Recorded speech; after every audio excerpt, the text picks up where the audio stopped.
What is up? And welcome back to another episode of the Wizards podcast. I'm your host, Greg Finberg, and man, do we have a pretty big episode for you today. The Washington Wizards have acquired Anthony Davis. Anthony Davis, yes, is a Wizard, and we're going to be here to break it all down. Obviously, I'll talk about the trade package. This came out of left field. You saw some reports about them checking in on Sabonis. I just saw they apparently checked in with New York about Cat. And it was clear that they were in the market to sort of bring in a big name center or power forward, and they do so with Anthony Davis. So we're going to talk about the package. We're going to talk about Anthony Davis's contract and what I think he brings to the table, and just overall my thoughts on the trade that I think is a good trade. But it's one thing for me to say it, and obviously another thing for me to break it down and explain why. And like I did with the Trae Young trade, it'll be about 30 to 45 minutes of me doing just that. So again, I did a Twitter Spaces for about an hour and a half. If you joined me there, thanks. If not, and you want to catch it, it's recorded on my page on my Twitter at Greg Finberg, so you can go and check that out. That's sort of a really quick reaction from me right after I found out the news. I was actually at Penn State football media because I was covering it for another outlet, and I got a text, and sometimes you just got to go, and I was on my way to class as well, and so it was just like. You got to sometimes throw everything aside and just say, this is more important. And clearly this trade for the Wizards is more important. So I like sat on a bench. If you heard the Twitter Spaces, like I'm outside. It's like 20 degrees here, but my hands are still cold from it. But I just sat on a bench, and it was nice to talk to some Wizards fans and sort of get their thoughts on this pretty big trade for the Wizards and for their rebuild. So without further ado, to sort of get into it, I want to make the beginning a little bit of more educational, I guess, and that's not to like teach you guys something you don't know, but more background, I guess, on the trade before I give my thoughts, because I think it's important. A lot of people see the trade at face value without actually understanding the deeper meaning behind a lot of the moves and assets that were traded. So hopefully this can give you a little bit more filler there. The trade in and of itself, okay? Here's the package. The Washington Wizards get Anthony Davis, Jaden Hardy, D'Angelo Russell, and Dante Exum from the Dallas Mavericks, and in turn send to Dallas Chris Middleton, AJ Johnson, Malachi Branham, and Marvin Bagley III. There's also 5 picks that were attached, 2 firsts and 3 seconds, a 2026 first, a 2030 first, and then seconds in 26, 27, and 29. And so that's the package, and you're like, wow, like when you first hear it, it's like, okay, the Wizards get Anthony Davis. He's 32 years old. He's very injury prone. They gave up 2 first-round picks to get him, a guy that is probably out for this season. And, can you bank on him for the next season? This is a negative asset. The Wizards just gave up 2 firsts. So you serious? And they gave up to AJ Johnson and Bagley. And I'm sure that's what a lot of you listening originally thought, right? But once you broke it down, and that's why I waited to tweet, because I was like, Shams, what picks? Because the Wizards have so many first and seconds that it was very possible that they didn't trade any of their own. And that turned out to be the case where, they were able to send all these picks out, but none of them were their own. And here's a good breakdown of it. We'll start with the first round picks, okay? The 2026 first round pick via OKC. Again, after the lottery, the draft order is settled based on regular season record, right? The Oklahoma City Thunder are the best team in the league right now, and it's not particularly close. And especially record-wise, it's not that close. They're probably going to be the best team, which means they're guaranteed to have the 30th pick in the draft. And so that is what the Wizards just traded. It's a glorified first that's more likely a second than a first. The 30th overall pick in this year's draft. A great draft class, but again, that's not that valuable of a pick. And the first round label is carrying a lot of weight for that pick. So basically that's a second round pick right there. The 2030 pick via Golden State that they sent is via Golden State. It's top 20 protected as well. And that was one of the biggest gripes is like a lot of people were like, oh, that pick via Golden State, like the Wizards might regret that. Steph's going to be 41. Like all of that. What if they get a top pick there and the Warriors franchise is done? It's a top 20 protected pick. The Wizards would only get that pick if it's 21 to 30. Like, do you guys not understand that? And I'm sure most people don't because it wasn't Shumpton tweet out that it was protected. But again, that pick at best is 21, and it probably falls somewhere later, and even if it conveys in 2030, because I'm sure it goes into a couple seconds if they don't get it in 2030. Um, and so both of those first round picks are probably two of the least valuable first round picks I've ever seen traded, especially packaged together as like the centerpiece, right?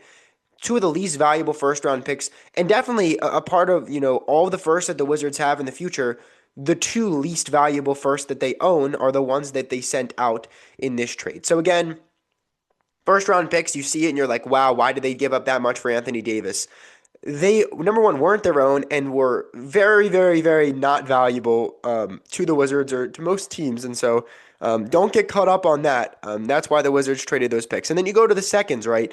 And I'll just say this. My dad mentioned this to me earlier when I was talking to him about it. Do you remember how many people under my tweets, under anyone's tweets, have said to me or anyone in the past couple years that second round picks are not valuable? And people were saying, I don't know why Wizards fans or the Wizards front office are so excited about acquiring all of these second round picks. They mean nothing. The second round picks rarely, if ever, turn out or pan out to be anything of specific specialty or anything of that nature. This is why they stockpile all of those second round picks. It's not so that they can take a second round player 5 times over in each draft. Like, they don't care about that. It's so that in the future, they're able to package these picks to get someone like Anthony Davis and to not have to pay any of their own picks to do so.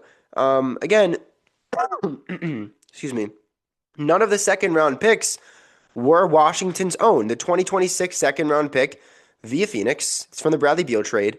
Then there's a 2027 second round pick from Chicago, and that's based on the trade they made for Porzingis to get, I think, the 35th pick, and then they traded back with Chicago, and I think they gave him Julian Phillips, if I'm correct. Great ball knowledge if I am. That's a good pool. And I think they traded out of the 35th pick and picked up 2 additional seconds from Chicago, one of which, 2027, they are now sending over in that trade to get Anthony Davis. And then I think the Houston one from 2029, I don't know if that was part of that trade or another trade on draft night, but again, they acquired that somehow. And so you look at all of the picks, and it's great to see that none of them are the Wizards' own picks. That's awesome. But I want to go deeper because I want to, bring you guys into how they acquired all of these picks. Like, these weren't just picks that were laying around that Will Dawkins and Michael Winger inherited. Like, they made trades in the margins. They didn't have the greatest assets when they took over, but they made all of these small moves in order to have these assets and in order to make a trade like this when Anthony Davis's value is probably its lowest in years, and they were able to get him, for that value. And so when you look at that 2026 first rounder via OKC, the Wizards acquired that because they took on Reggie Jackson's unwanted expiring salary last year, eventually bought him out. In exchange, they gave up Jared Butler, but Philadelphia gave him this first-round pick that's going to be OKC's at pick 30, okay? So basically, the Wizards got that for free. I mean, they weren't going to have Jared Butler on their team in the future. They waived Reggie Jackson. Philly was just, please take my bad contract. Here's a first-round pick. The 2030 first-rounder via Golden State, that's because they took on Jordan Poole and the contract that Golden State didn't want to pay, and gave up Chris Paul, who Golden State was like, hey, we really think he could help our team. Eventually didn't help their team, as it turns out. But Washington, again, it's another instance of, okay, you have all this cap space because you're rebuilding. You traded Beal, you traded Porzingis. You have all these rookies. You could sit there and just have the cap space, or you can do something about it. And they were like, hey, we'll take on this really bad contract from Poole, but you're going to pay us to do so. And they paid him in that first round pick, which now Washington, along with the Thunder pick, was able to flip for Anthony Davis. I mentioned the 2026 first rounder. It's from the Beal trade. There's a lot more where that came from, and you know that. But they got that from trading Bradley Beal in the 5 second rounds, 6 second rounds that they got from Phoenix in that deal with Beal and the no trade clause and all that. I mentioned the draft night trade with Chicago. That started because they traded Porzingis for the 35th pick, traded that pick with Chicago and got a pair of second-round picks, one being the 2027 second that they traded here. And I don't know about the Houston 2029 second-rounder. I'm not sure where they got that, but I'm sure it was another one of those trades along the margins because I doubt that was acquired when Tommy Shepard was GM. And so, yes, it's cool to see that none of the first-round picks that they sent out or second-round picks that they sent out were their own, but learning how they actually acquired the picks that they sent out here with so many smart trades and not really having to give up much to get those picks is even more impressive, and it speaks to sort of the foresight and the smarts of this front office of Will Dawkins, of Michael Winger. And I think you got to give them a round of applause and a pat on the back for just a lot of the moves. And there's more moves to be made, but the Trae Young trade certainly, and this Anthony Davis trade, they were made because of moves that Washington made in previous years along the margins, not the most talked about moves that set them up cap wise, to get a guy like Trae Young, but also moves that set them up in terms of assets in order to get a guy like Anthony Davis for what they got him for. So that's the picks element of it, and I wanted to hit on it because I thought that was the most fascinating part. Now we can talk about some deeper things, and I will get to the players that Washington sent out. Believe me, I'll get to A.J. Johnson, Chris Middleton, and all of that. I want to talk about the contracts of the guys that Washington acquired and sort of the outlook that I see from them. We'll start with Dante Exum again, probably the least talked about player in this package that the Wizards acquired. Again, he hasn't played the biggest role for Dallas this year. I don't even know if he's playing that much for Dallas. Again, not too tuned into them. He's on an expiring $2.3 million contract. I would expect him to walk in free agency. Washington doesn't really have much of a spot or a role for a guy at his age, at the spot he is in his career. I think for both sides, it makes the most sense that they just move on in the offseason. So that's pretty easy to get through with Exum. You got Jaden Hardy, right? 25, 26, so this season. He's only 23 years old. I think he was in Bilal Coulibaly's draft class a couple years ago. But he's owed $6 million this year, $6 million next year, and then as a team option in 27-28 for $6 million. I think this is the start of a 3-year, $18 million rookie extension. So really cheap deal. He played some spot minutes for Dallas on that title run. Hasn't had the most solidified role there. Very athletic, I think, guard and shifty. Can he shoot the ball? I think is his biggest question mark. Again, 23 years old, though, I don't know why, with the roster space, obviously, that Washington has and will have next year, why, given him, being under contract, they wouldn't just allow him to stick around and try to develop him.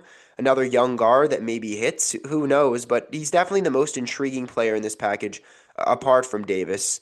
And then you got D'Angelo Russell, which, again, if this was a couple years ago, be like, he's got something, but he looks like he might be, shifting towards the latter part of his career. He's owed $5.5 million this year. He's got a player option at nearly $6 million next year. I don't know if he's going to get six on the open market, so him picking that up wouldn't be the craziest thing in the world. Like, if I'm the Wizards, they bought Marcus Smart out, they bought Blake Wesley out, and Smart's contract was far bigger than D'Angelo Russell's. So, again, a buyout for Russell wouldn't be the craziest thing. It's a little different than Smart at this stage, just because, Marcus Smart really didn't play for the Wizards all too much last season, and they only bought him out because in the offseason he was expiring. So I would assume maybe that's the case with Russell, where he sticks around for the rest of this season, and then Washington just sort of buys him out or tries to flip him in the offseason. But again, him and Exum, I don't foresee as being obviously chips here in the future. And then you get to Anthony Davis, right? And that's who the package is centered around here. A very hefty contract. Very, very, very hefty contract. It's $54.1 million this season, which obviously Washington with the what it's trading out, Middleton at $33 million, some others, it's not like that's a big burden for them. And then it gets pretty steep. It's $58 million next season, and then $62.7 million player option in 27-28. So I would assume he picks that up. You're basically looking at 2 additional years of a max contract for Anthony Davis. If you extend Trae Young another year and you give him next year and the following year on sort of like a smaller extension, you have those 2 guys that, yes, they're making a lot of money. Trae would probably be making 50 plus per season, and Anthony Davis is a combined about $110 million, $120 million. It's crazy. It's a lot of money, but who are you paying over the next 2 years if you're Washington? Like, maybe the first year of Bilal Coulibaly's rookie scale extension kicks in, but again, the way he's playing, I doubt that's too much money. I doubt it's any more than 15 to 20 a year for Bilal, and then everyone else is still on their rookie deals, and you maybe have some veterans along the line on minimums. but you're not paying anyone else. Like you have teams like the Thunder that are paying Chet, J-Dub, and Shea 50 plus million each, and they're still able to field a competitive championship caliber roster without going way too deep into the second apron. Like that's possible for Washington, and they're only paying two guys that much money, and the rest are minimum deals and rookie deals. And so, what I like the most about this trade, and we'll get into some of the more details of like AD actually playing and on the court stuff. I like the timelines here. They're not mortgaging their future to bring Anthony Davis to Washington. And like I said, it's about 2 more years of Anthony Davis here with the Wizards. And maybe he gets extended. I doubt that that's too much of a focus for them right now. But what I really like is that he has 2 more years left on his contract.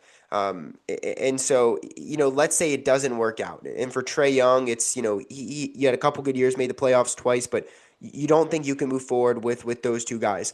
You're off their contracts by the time that you're giving big time extensions, ideally to Keyshawn George, to Alex Sarr, to Bub Carrington, to if you draft Aaron Peterson, that's another thing. Your Boozer, whoever you take this year, it's it's not like excuse me.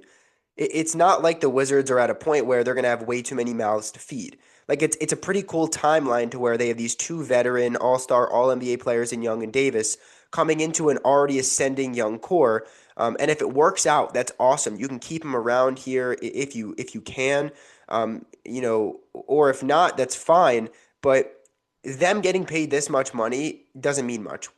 Given the Wizards do not plan to have anybody, getting paid that much money over the next 2 years. They don't plan to give out a big max contract in free agency to someone like Giannis Antetokounmpo. They don't plan to bring in someone like LeBron James. Like they have their two guys, and the way that they did it is via trade, and they know that they can't really just bank on free agency. I think that was a big, big, big, big mistake with Ernie Grunfeld was, yeah, we're going to bank on KD or Paul George coming here in free agency. We're gonna bank that Washington is this big market that attracts free agents when they knew it wasn't, and they knew the best chance for them was to do something via trade, and Ernie never did that. And Will Dawkins, Michael Winger, they're sitting here and saying, look, we have this 2 year window of we can really try to grow and build a playoff team here without mortgaging our future or shelling out these 5 year max contracts. We have two guys that can be here for a couple years. Let's see what they could do. Help the young guys develop and sort of help that young core ascend, while not putting yourself into a 5 year supermax deal like you did with Beal or putting all your chips into, we have this young core, but we don't have anybody that's a superstar that can take him to the next level. And we put all our chips into the basket of let's sign someone big in free agency and hold on to our assets and not, waste them in a trade. And then you eventually don't sign anyone of that much, value. And then you're sat there with, a descending and promising young core that just can't get to that next level or they take that next step because they don't have those veterans around them that are making big money but are also making big plays. And so I think that's another big takeaway for me is the fact that they now have those guys to grow with. They have AD, they have Trae Young, they have their point guard, they have their defensive anchor, and they can sort of run with that for the next couple years without putting themselves in cap hell, way far into the future, without giving themselves these awful contracts. Like, yes, some might consider AD a bad contract on Dallas because what are they trying to do? But it's a different deal with Washington. And so obviously, big contract, right? Very big. But I like the timeline that both him and Young bring to this young core, and I think that the Wizards can afford his contract, obviously, given where they're at in their rebuild. Obviously, another thing for AD is the injuries. I think he currently has a hand ligament injury, and I think he said no surgery, and was maybe going to be back at some point this season for Dallas, or if he got traded somewhere. I got news for you, Anthony Davis. The Wizards do not want you to play this year. They still have that top 8 protected first round pick. They got to be bottom 4 record wise to keep it. The injuries suck, and the Wizards are clearly banking on AD being healthy. But for the remainder of this season, I mean, I don't know how quick the Wizards are going to get AD on that injury report with the hand injury designation. They might even quickly rule him out for the year and just say, yeah, you're going to get the surgery. We're going to be cautious. Different than Trae Young, right? Because like AD actually, Shams reported that Anthony Davis was going to be out for the season, and then took that report back when it was otherwise reported that AD wouldn't miss the whole year. So it's not like the Wizards are making a crazy decision; they're just being cautious with this, but I wouldn't expect Anthony Davis to play this season. The Wizards are just banking on him being healthy with this young core, and I think the fit is very promising. I know Anthony Davis has said in the past that he wants to be a power forward. He likes to play at his best when he's a power forward and he has a center alongside him. I know that Shams tweeted today the Wizards view Sarr as a power forward and not a center, which is funny because I've heard that they view him as a center for the last year. It doesn't matter to me where they play either of them. What matters is just the rim protection is unbelievable. Like you have Anthony Davis, right? Yes, injury prone, I get it. Should he been traded for Luka? No. But people forget, like, he's a 10-time All-Star, multi-time All-NBA. People forget that he's arguably the best rim protector of the last century. No, it's not century. Best rim protector of the last decade. Since he's entered the league, I don't know if it was I think it was 2012. Since then, arguably the best rim protector year in, year out in the league. Multi-time defensive player of the year. One could argue maybe Giannis over that time period, and it doesn't count Wemby because he's been in the league for 3 years. But the longevity of Davis and just the ability to protect the rim, the blocks, the just altering shots. Like I see a lot of Alex Sarr in that game that Anthony Davis plays and sort of what Sarr's growing into. And so I think learning from Anthony Davis is going to be huge from Sarr, but playing alongside him, like the double big is sort of return. Like Houston used it a bunch last year, OKC too. Like people are going with the double big a lot. And if the Wizards start the double big lineup, I think they will with Sarr and AD. It's, in my opinion, the best rim protecting duo in the front court in the entire league. I think that's not even too much of a debate considering Sarr leads the league in blocks and Anthony Davis is potentially the best rim protector of the last decade. It's an incredible combination down low and just complete hell for anybody, especially a guard who's trying to attack the rim against the Wizards. I mean, you got to meet AD, and if you don't meet AD, you're going to meet Sarr. Like, I mean, that's pretty good to have in your front court.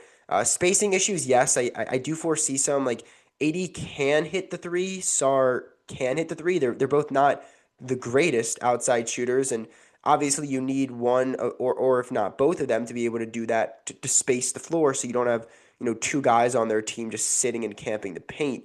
But again, like I trust the Wizards know what they're doing. Whether it's Keefe or another coach, I trust that they'll be able to unlock the best out of Davis and Sarr in that front court. And maybe the offense takes a while to get there spacing wise, but you won't have to wait for the defense. And I think that's one of the more intriguing parts for at least me when it comes to talking about this trade. Moving forward, I have yet to talk about the people that Washington traded, and I hope I'm moving at a good pace here. I'm sorry if I'm jumping around to a bunch of different places. Just a lot to get to, obviously, and unpack in this episode. Washington obviously acquired a bunch of players. It was a 4-for-4 player swap and then 5 picks. But they sent out some players too, and that being Chris Middleton, A.J. Johnson, Malachi Branham, and Marvin Bagley III. We can start with Middleton. I did a mailbag episode, I think, this summer, and I think one of the questions was about trading Middleton and or McCollum, and if I thought that one or if not both would be dealt at some point this year. And I'm pretty sure I went on record saying that if Will Dawkins can somehow find a way to trade both McCollum and Middleton for good value at the deadline, then it would be one of the most impressive feats that I've ever seen. And it's one thing to just say, hey, here, give us back a really bad contract, and we're in turn going to give you this expiring deal, and that's all. Then sure, that's not as impressive. But they didn't do that. Like they traded McCollum for Trae Young pretty much, and then they traded Chris Middleton. And obviously, this trade can't work if you don't have Chris Middleton. But they're able to flip Chris Middleton for Anthony Davis. They take the trade package player-wise that they got for Kyle Kuzma, literally verbatim, right? It's Chris Middleton and A.J. Johnson. They didn't include the swap, but player-wise, you take who you got for Kyle Kuzma. You also take who you got for Kelly Olynyk, who you got because you traded Jordan Poole for CJ McCollum.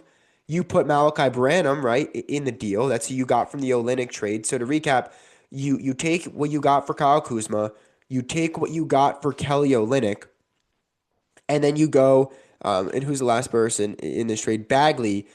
You signed him late in free agency for $2.3 million. That's after you traded him for basically a first round pick last year, then re signed him. And you take those four guys and you're able to put that salary together to get Anthony Davis. And whether he's injury prone, whether he's making a lot of money, I really don't care. The GMing there is elite, and it needs to be talked about. Just the value there of just, Kyle Kuzma didn't want to be in Washington. He was a negative asset, not having a good year shooting wise or scoring wise, and you somehow got Milwaukee to buy into that. I don't know how they did it, but they did. And they used Middleton as a good veteran mentor last year and this year. AJ Johnson developed, and I knew he was going to probably get traded based on the fact that he kept playing the last two games out of nowhere. But you take that trade package, you take one of the players you got for trading Kelly Olynyk, who you clearly didn't want to be here. You got a second in that trade too. And then you take Marvin Bagley, you basically got for dirt cheap and has been great this year, and you trade all those guys for AD. Like player wise, it's really good asset management, and it's also nothing that's going to hurt the team. Like Middleton expiring, 34-year-old, $33 million contract, wasn't going to be here next year. AJ Johnson may be part of the future, maybe not, but certainly hasn't shown out the way that a lot of his fellow 2024 draft class mates certainly have on this team and in the league. Didn't think he would be here. Malachi Branham expiring rookie contract. He was gone. Marvin Bagley expiring veteran minimum. He was likely gone. And so the Wizards are able to take four of these players, that weren't going to be here for the long haul, and salary wise, flip them for Anthony Davis. So again, it's yes, you don't want to see maybe a guy like AJ Johnson go, and you lose the veteran mentor aspect of Middleton, but you bring in Russell, you bring in AD, both veterans too, that I think will probably have a lot of impact as well in the locker room. And you really don't give up much to do so. And so Washington won't lose sleep over any of the people that it traded. If anything, it makes the team worse for the time being because obviously AD won't probably play all year and Bagley's been really good for the team and Middleton had been a starter, but it'll open up minutes, right? Like Bilal Coulibaly, Keyshawn George, those are your two starting wings with Middleton now gone. McCollum now gone. If Trey Johnson's healthy, he's the starting two. You have Bub Carrington probably starting at point guard now with Trae Young probably not playing this year. Tristan Vukcevic will get a lot of run now with Marvin Bagley being traded. You have no other centers on your roster apart from AD, but he's not playing. And so obviously that's one of the aspects I like as well is it opens up a lot of playing time. It opens up starter minutes for some guys that need it. And that's another good aspect of this deal. And so I think somehow I've been able to get to near the end of this pod. But excuse me. Pretty impressive stuff from Will Dawkins, obviously to be able to get this sort of package in return. Just to take a look at the future roster and looking at Washington's cap sheet for next season. I believe they only have 12 players that are under contract for next year. And that's Trae Young, Anthony Davis, Alex Sarr, Trey Johnson, Keyshawn George, Bilal Coulibaly, Bub Carrington, Will Riley, Jaden Hardy, Justin Champagnie, D'Angelo Russell, and Cam Whitmore. And those are the 12 under contract. Apart from Trae Young and Anthony Davis, and Young obviously has that player option. AD is going to make $58 million next year.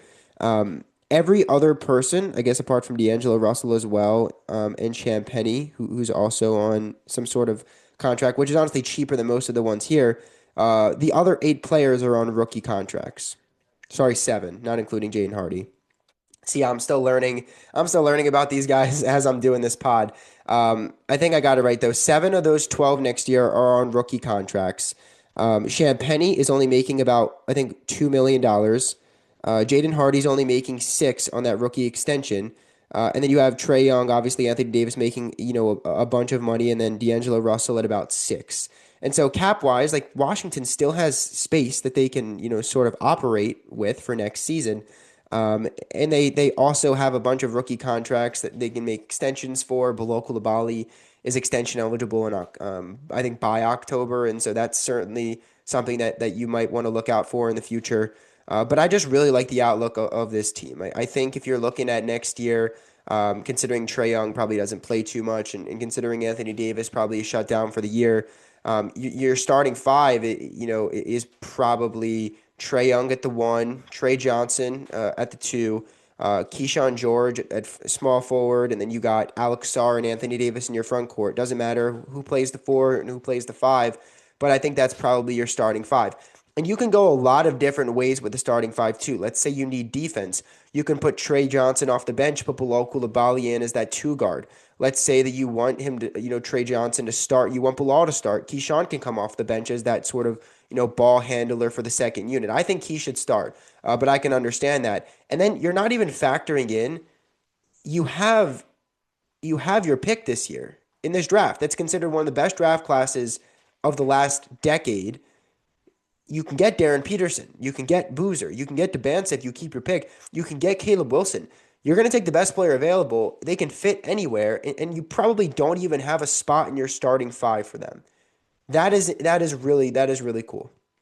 It's really cool to say, and I think you're not even talking about a Bub Carrington coming off the bench in year three. Justin Champagnie is still under a great contract. I talked about Bilal Coulibaly a bunch. Will Riley has had 3 straight games with double figures. He's looking like a really good draft pick. Cam Whitmore still has potential. Like Washington's roster is starting to really look promising. It's starting to really look good, and I'm really excited, obviously, about it. It's been a really long rebuild. A lot of these podcast episodes haven't been as upbeat, certainly, as this one has been.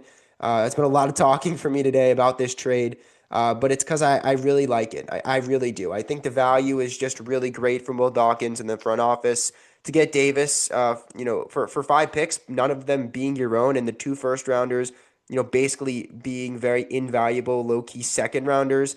None of the players you gave up were going to be a part of your future. 2 of them are veterans. The other 2 are guys that you really didn't think would be part of your young core, despite them being pretty young players. In all that considered, Washington just added a top 75 player of all time. And that's not me speaking. Like the NBA top 75 list came out a year or 2 ago, and they had Anthony Davis on that list. Like he is a Hall of Famer. I think it is no exaggeration to say that talent wise, resume wise, career Anthony Davis Anthony Davis is probably the most accomplished, most talented player that has played for the Washington Wizards in I don't know, decades. And yeah, that might sound crazy to hear from me, but when's the last time the Wizards had a guy that played for them? Maybe Michael Jordan, in 2000, 2001, 2002, that you knew when they were on the team, okay, they're going to go to the Hall of Fame. Maybe I'm blanking and maybe I sound stupid. Maybe I'm forgetting someone. But like since Michael Jordan, that was the tail end of his career. I think AD still has a lot more to offer to this Wizards team than certainly Jordan did for the Wizards. But when's the last time that a player of this caliber who's going to go to the Hall of Fame when he retires played for the Washington Wizards? Like I don't know. Like yeah, John Wall and Bradley Beal were great, but they're not Hall of Famers, I don't think. And maybe the Wizards Hall of Famers, but they're certainly not, NBA Hall of Famers in most people's eyes. And when they retire, they probably won't go to the Hall of Fame. And those are the 2 best players the Wizards have had over the last decade. You go back to Gilbert Arenas, awesome player in DC. Had some great moments with Golden State too. He's been retired for a while now, not going to the Hall of Fame. And they've had some other good players throughout the years, but they haven't had a player of Anthony Davis's caliber. And yes, I understand it's not AD like he was in 2020 when he led the Lakers to a title. It's not even AD when he was on the Pelicans and he was one of the best up and coming players in the league. But it's still AD. And if AD can be AD, if he can be healthy, that pick and roll with Trae Young, if Trae Young can get Clint Capella paid millions of dollars, I think he can work pretty well alongside Anthony Davis throwing lobs in that pick and roll. Like, is Trae Young the best or one of the best point guards that Anthony Davis has played with in his career? 100%. Trae is one of the best point guards that Anthony Davis has played. I think he can certainly unlock a lot of what Anthony Davis can do offensively. And then you got defensively, AD alongside Sarr, and that rim protection is just so cool to think about. And if I'm an opposing offense, I'm so scared of going into the lane. And if I get by one shot blocker, there's just another lurking. Like that's an insane combination down low. And when you think about all of these things, at least you think about what Anthony Davis is going to do to bring some people to the arena with Trae Young, and when the Wizards play the Lakers, you won't hear "Let's go Bronny" chants. When the Wizards are down by a million, hopefully you'll hear "Let's go Wizards" chants like you heard a couple of nights ago when John Wall was in town. It seems like this franchise and this rebuild is finally starting to turn the corner. And Michael Winger said that they were pretty much done the deconstruction phase last month. Shams tweeted it out today that it's over. They're no longer breaking this roster down. They're now building it up. It's really cool to see that as someone who's been there for years, but obviously been there since the start of the rebuild. And I'm really excited to kind of see how it pans out. So, long-winded episode from me today. A lot of talking from me. But hopefully this sort of served as something for you guys to see why I really like this trade, and maybe learn something that you didn't know about the trade and the assets that went in and went out to Dallas and Washington in this one. But that's going to do it for this episode of the Wizards podcast. The Washington Wizards traded for Anthony Davis. Anthony Davis is a Wizard. It's a really fun time to be a Wizards fan, and the next couple months are going to be pretty blah. Like Trae and AD probably don't play, and the Wizards are going to keep tanking, and that's fine. But at least behind the tanking, there's a reason for it, there's merit for it, and at least there's a light at the end of the tunnel. And for Wizards fans, I think they deserve that, and I think that they ought to be pretty happy about this Anthony Davis move. So again, that's going to do it for this episode of the Wizards podcast. Thanks for listening as always. I'll be back tomorrow with a full trade deadline recap. But that's going to do it. Thanks for listening as always. Go Wiz.